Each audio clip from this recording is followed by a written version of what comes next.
So hello everyone. तो क्या हाल है आपके? मस्त एकदम। तो आज हम लेकर आए हैं यूनिट एंड मेजरमेंट का second lecture, unit and measurement 02। तो आज हम इसमें बात करेंगे डायमेंशंस के बारे में, विमा। तो इसकी परिभाषा होती है expression expressing any physical quantity in terms of its basic quantity such as mass, length and time is called dimension of that quantity। Hindi में लिख लो, किसी भी भौतिक राशि को उसके मूलभूत राशियों जैसे द्रव्यमान, लंबाई और समय में व्यक्त करने को ही उस भौतिक राशि की विमा कहते हैं। क्या मतलब हुआ इसका? इसका बेसिक मीनिंग ये है कि कोई भी अगर फिजिकल क्वांटिटी है, भौतिक राशि है, जैसे फोर्स हो गई, वेलोसिटी हो गई, वेग हो गया, बल, तो इनको मास, लेंथ और टाइम में व्यक्त करने को ही विमा कहते हैं। जैसे मैं यहां से बता देता हूँ, फोर्स, बल। इसका एमकेएस मात्रक मैंने पिछले वीडियो में आपको बताया था, अगर आपने नहीं देखा है तो आप देख सकते हो, unit and measurement 01 ideal physics classes search करके। इसकी ऐसा यूनिट होती है न्यूटन, और इसकी एमकेएस यूनिट होती है केजी, मीटर पर सेकंड स्क्वायर। तो अब इसकी डायमेंशन देखते हैं हम। केजी मतलब मास, मीटर मतलब ये मीटर है तो मीटर मतलब लेंथ, और एस मतलब सेकंड यानी टाइम, यानी इसका टी स्क्वायर है। तो एम इसमें 1 है, एल 1 है, और टी कितने? 2। और देखो टी 2 है बट टी बट्टे में है, ऐसे बट्टे में, तो ये ऊपर जाएगा तो कितना हो जाएगा? -2। तो -2। तो इसकी डायमेंशन क्या होगी फोर्स की? m1 l1 t -2। तो इसको ऐसे रिप्रेजेंट किया जाता है मैकेनिक्स। अब तुम बोलोगे कि हमारे पास तो 7 फंडामेंटल क्वांटिटीज है, 7 फंडामेंटल क्वांटिटीज, बट हम 3 को ही क्यों ले रहे हैं? इन 3 को ही क्यों ले रहे हैं? बाकी और जो बच गई उनको क्यों नहीं ले रहे? तो हमारा जैसे फिजिक्स में बहुत सारे सब्जेक्ट्स लगते हैं, मैकेनिक्स, इलेक्ट्रॉनिक्स, क्वांटम मैकेनिक्स, उष्मागतिकी, ऐसे बहुत सारे सब्जेक्ट। तो मैकेनिक्स में क्या है कि बहुत सारी जो क्वांटिटीज होती है ना, उनको वो मास, लेंथ और टाइम में ही है, इसलिए इसको मास, लेंथ और टाइम में लिया जाता है। जैसे आपको 12th क्लास में एक आएगी आपको क्वांटिटी विद्युत धारा नाम की, विद्युत धारा, करंट।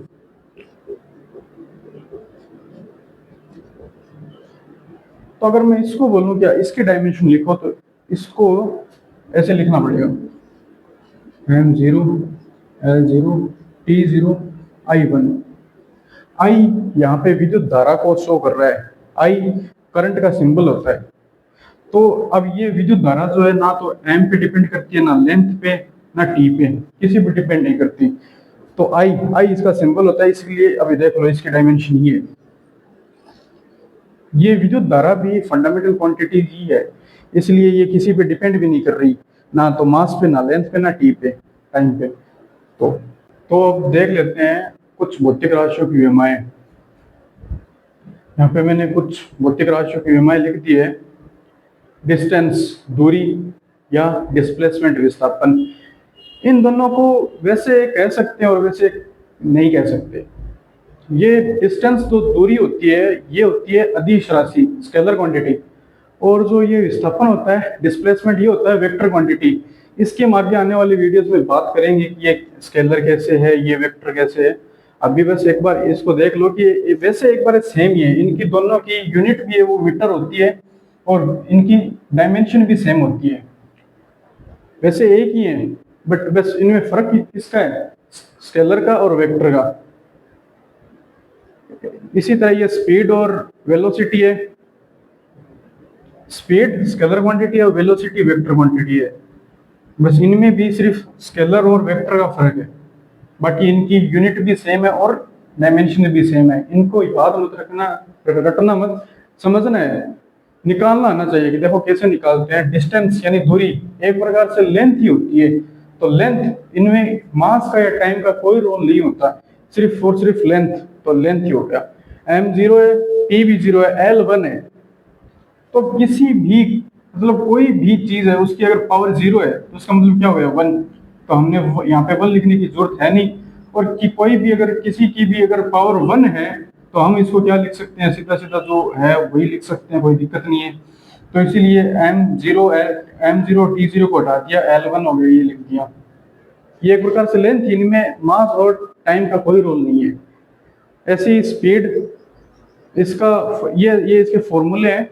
दूरी या स्पीड का फॉर्मूला होता है दूरी बट्टा समय। वैसे दूरी में परिवर्तन बट्टा समय होता है, बट एक प्रकार से देखिए तो दूरी में परिवर्तन क्या ही हो गया। जैसे मैं आपको बताऊं, जैसे मान लो 5 दूरी है, 5 दूरी माइनस 3 दूरी क्या आ गया, 2 दूरी। दूरी में परिवर्तन भी तो दूरी है, अगर दूरी का ऐड करेंगे तो क्या हो गया, 5 3 8, 8 दूरी। तो मेरे कहने का मतलब ये है कि अगर दूरी में परिवर्तन भी देखोगे तो वो भी क्या है, एक प्रकार की दूरी है। विस्थापन में परिवर्तन, 5 विस्थापन माइनस 3 विस्थापन, 2 विस्थापन, इस प्रकार से। तो बस दूरी में परिवर्तन बट्टा समय होता है स्पीड, विस्थापन में परिवर्तन बट्टा समय होता है वेलोसिटी। बस इन्हीं में स्केलर और वेक्टर का फर्क है। बट अभी आप इनको भी देखेंगे आने वाली वीडियोस में, हम इन सबको देखेंगे वैसे बारी बारी, इन सब के बारे में चर्चा करेंगे। बट आपको बस अभी यूनिट और डायमेंशन समझाई गई है बस। बाकी इनका क्या मतलब होता है, इन सब का क्या यूज है, क्या करते हैं, सब एकदम बढ़िया तरीके से आने वाले वीडियोस में हम देखेंगे इन सबको। तो इसकी मात्रक हो गया, इसका हो गया मीटर पर सेकंड। मीटर को क्या, इसको मीटर में क्या लिखते हैं, मीटर को क्या लिखते हैं लेंथ, और सेकंड को क्या लिखते हैं टाइम। लिखना आना चाहिए आपको। देखो मीटर मतलब लेंथ, तो बस लेंथ। मीटर पर सेकंड आप बस इनके मात्रक याद कर लो तो फिर आप देख सकते हो मीटर यानी लेंथ हो गई, तो लेंथ तो एल। सेकंड यानी क्या हो गया, टाइम हो गया, तो टाइम। तो मास का कोई रोल नहीं है, तो एम क्या हो गया 0। लेंथ कितनी बार आ रही है, एक बार, तो एल 1 हो गया। टाइम कितनी बार आ रहा है, एक बार, बट बट्टे में आ रहा है, ऊपर जाएगा तो -1, उसकी पावर -1 लग जाएगी। तो एम का कोई मास का कोई रोल नहीं है, एल 1 है, और टी बट्टे में इसलिए ऊपर चला गया तो टी -1। एम 0 इसलिए 1 हो गया, हमने इसको कोई लिखने की जरूरत है नहीं, तो एल 1 टी -1। फोर्स द्रव्यमान इंटू त्वरण यानी मास इंटू एक्सेलरेशन, ऐसा यूनिट होती है न्यूटन। बट एमकेएस, अगर देखो एक चीज और बता देता हूं मैं, डायमेंशन लिखने के लिए आपको एमकेएस मात्रक लिखना पड़ेगा। इसकी ऐसा यूनिट तो न्यूटन है, बट इसका एमकेएस में अगर चेंज कर लो आप, एमकेएस फॉर्मूले को देख देख के आप एमकेएस मात्रक लिख सकते हो। आप फॉर्मूला याद रख लो, किसी भी मतलब कोई भी फिजिकल क्वांटिटी उसका फॉर्मूला याद रखो, फॉर्मूले से आप ऐसा ही मात्रक लिख सकते हो, एमकेएस मात्रक लिख सकते हो, फिर उसकी भी मान लिख सकते हो। जैसे फोर्स लिखा, फोर्स का फॉर्मूला हो गया एम इंटू ए, एम यानी मास, तो मास का एमकेएस में क्या लिखोगे, केजी। ए मतलब मीटर पर सेकंड स्क्वायर, ये आ गया।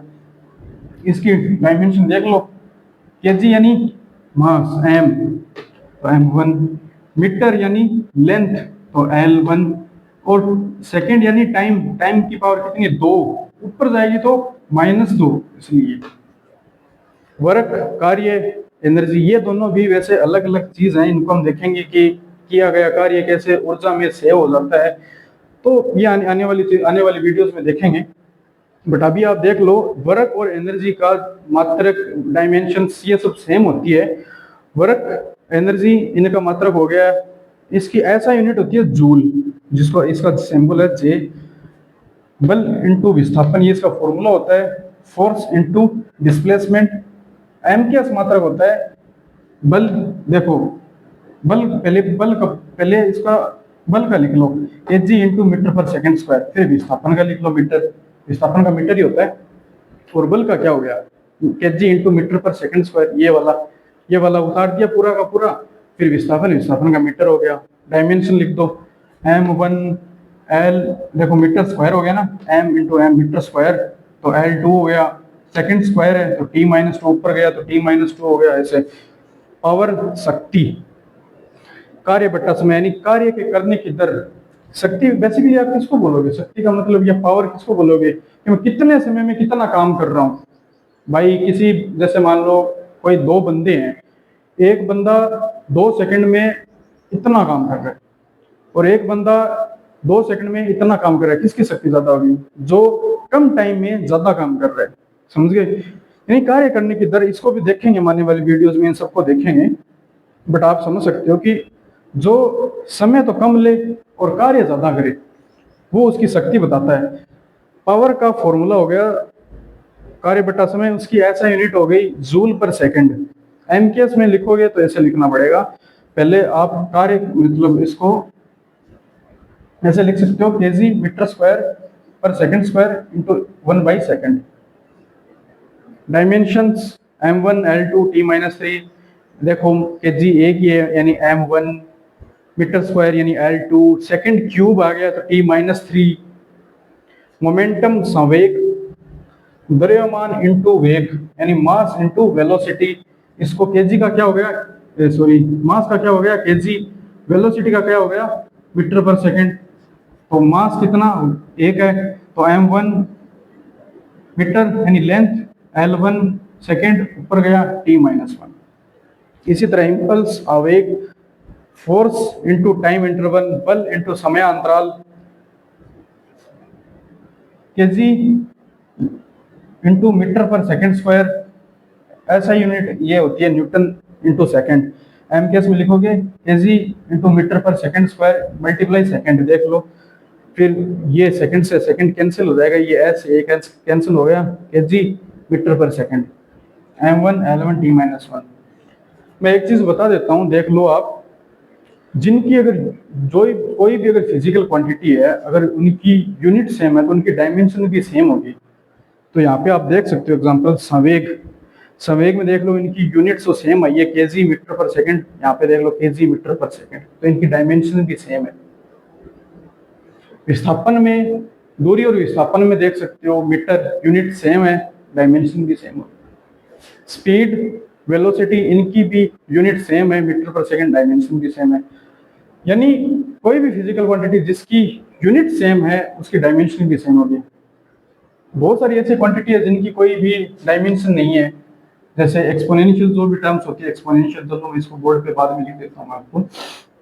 अगर कोई क्वांटिटी जिसकी कोई भी यूनिट नहीं है उसकी डायमेंशन भी नहीं होगी। Any physical quantities that is unitless is also dimensionless and vice versa। यानी कोई भौतिक राशि यदि कोई फिजिकल क्वांटिटी अगर जो यूनिटलेस है वो डायमेंशनलेस भी होगी, और जो डायमेंशनलेस है वो यूनिटलेस भी होगी, वाइस वर्सा लिखा है ना। इसका मतलब ये उल्टा भी है तो भी सच है। हिंदी में कोई भौतिक राशि जो मात्रकहीन है वह विमाहीन भी है, और अगर कोई भौतिक राशि विमाहीन है वो मात्रकहीन भी है। एग्जाम्पल है ट्रिग्नोमेट्रिक फंक्शन, त्रिकोणमिति वाले, साइन कोस, टेन कोस, सेक कोसेक, ये सारे। एक्सपोनेंशियल फंक्शंस, e की पावर x, e की पावर 2, y, z, e की पावर 3, 4, जितने भी है, इनको एंटी लॉग फंक्शन भी बोलते हैं, एंटी लॉग फंक्शन। और तीसरे हैं लॉगरिथमिक फंक्शंस, यानी लॉग और ln वाले, मैथ्स में पढ़े होंगे आपने ये, तो log 3, ln 4, ln x, log 4, log 5 जो भी है। तो ये लेक्चर यहीं तक था। अब आगे इसके अगले वाले वीडियो में डायमेंशन पार्ट 2 में हम dimension analysis and its application, विमीय विश्लेषण और इसके अनुप्रयोग के बारे में बात करेंगे। तो पढ़ाई करते रहो, खुश रहो, मस्त रहो।